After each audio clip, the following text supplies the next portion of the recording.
Alright, welcome back to TEW 2020, the brand split from day one, but more specifically, welcome to the third night of our Cruiserweight Classic. This is night 3 of 10 total. This is the third of 4 shows that will be first round matches only, and on the agenda for tonight, we will be opening with Akira Tozawa versus Bollywood Amaan Samir, or formerly known as Sanjay Dutt. The Brian Kendrick will be taking on El Hijo del Ice Cream. Pretty obvious in my opinion who's winning that one. Then we are going with the first match in a hopeful long future of rivalries between Johnny Gargano and Tommaso Ciampa. As you know, this happened in real life, and there was a lot of good storytelling with that match, so I hope I could live up to that. And our main event is that incredible match that put Cedric Alexander on the map. Kota Ibushi versus Cedric Alexander. Will Cedric win in this timeline? Maybe, maybe not. It's possible. Anything can happen when I am booking. So, let's get right into the show. So, we open up once again, but this time not with a match. It's with Renee Young. And Renee Young is, of course, the host of the Cruiserweight Classic. And she says that she has some news. She has some news involving one of our competitors, Isaiah Swerve Scott. And Swerve Scott is there, and there's basically Isaiah Swerve Scott got injured.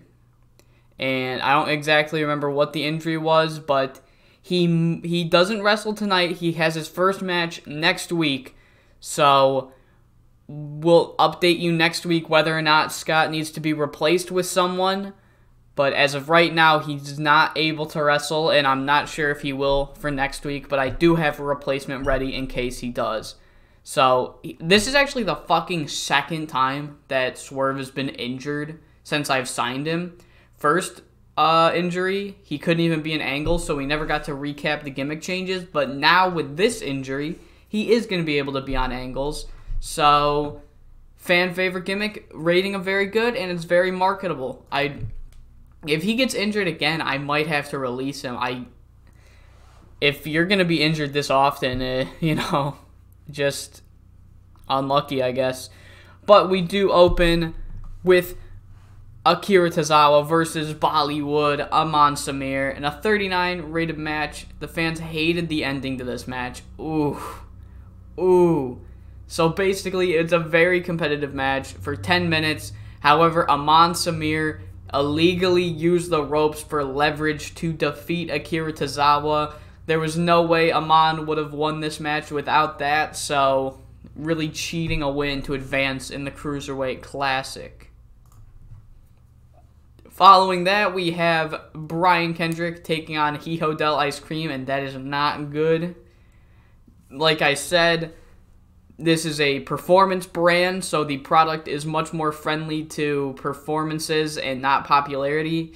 And Hijo has a 27, so that's not very good, but it doesn't matter because Brian Kendrick is the one that won. He won by submission following the Cobra Clutch, so the man with a plan will be advancing in the Cruiserweight Classic. So following that match, we have the first Johnny Gargano versus Tommaso Ciampa match, and it was abysmal because they were both pre-show workers, blah, blah, blah, who fucking cares. I changed Johnny's gimmick to Johnny Wrestling, and it got a rating of great, so that's great. Wait, what were the penalties? Just no comedy shit. Okay, that's fine. So once again, very competitive match for 11 minutes, but Johnny Gargano won with the Croston Crab. I almost said Boston Crab. He won with the Croston Crab. I don't know if that's... I don't think that's the name of his... I don't know what the name of his submission is. It's like the weird crossface variation, but... Yeah, I don't know. Obviously, we know that this match was incredible in real life, so who cares about the fucking rating? And after the match, Johnny Gargano and Tommaso Ciampa do their little segment they did in the real Cruiserweight Classic, where if you never saw the original CWC, what happened was Johnny Gargano was going to, raised the hand of his partner who he defeated. Tommaso walked away and then turned around, walked back, gave his partner a hug. So all's good in the world of DIY. So it's time for our main event in that insane match between Kota Ibushi and Cedric Alexander. And just like in real life, Kota Ibushi does come out on top. I accidentally hit slow build, so this would have been an even better match because both of these men are super workers. They're both incredible. Kota Ibushi getting a 65 with not a lot of popularity.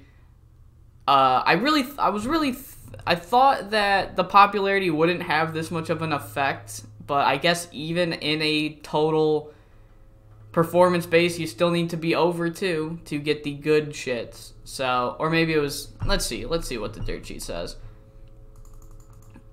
Well, obviously, it was dead crowd.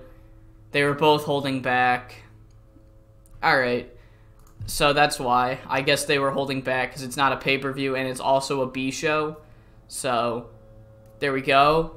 Following that insane match, the crowd once again chants, please sign Cedric, please sign Cedric. But instead of Triple H coming out to say hi, to take Cedric backstage like in the real world, it is William Regal, and that is because we have this huge story thing going on where Triple H just simply has not been seen since WrestleMania. Since he lost to Roman Reigns, Triple H has not shown his face. So I kind of want to keep it that way. I think the real Cruiserweight Classic happened a little later than it did right now. So Triple H was already back by then. And he isn't for us, so it's going to be William Regal. And that is how we close this edition of the Cruiserweight Classic, with William Regal making it clear that Cedric Alexander will be signing with the yellow brand NXT. 44? That's decent, I guess. I haven't been keeping track of these ratings. Once again, it don't really matter. Just trying to see who's good in the ring, really. And the popularity things are going to be an issue, but I'm looking at directly these performance ratings. Like when it says El Hijo del Ice Cream got a 27. So that's what I'm looking at. I'm not looking at the overall ratings because that's taken into account fucking popularity, crowd heat, so storylines, whether there's a storyline or not. And I don't need all that. That's not beneficial to me for what I'm looking for. So I hope you all enjoyed this episode of Cruiserweight Classic. Cruiserweight Classic episodes are generally short because I don't really have stories for matches unless they're really big matches. So I don't go too in depth. And yeah, I hope to see you guys for, is it? Yes, it is Monday Night Raw. It's the go-home show of Monday Night Raw.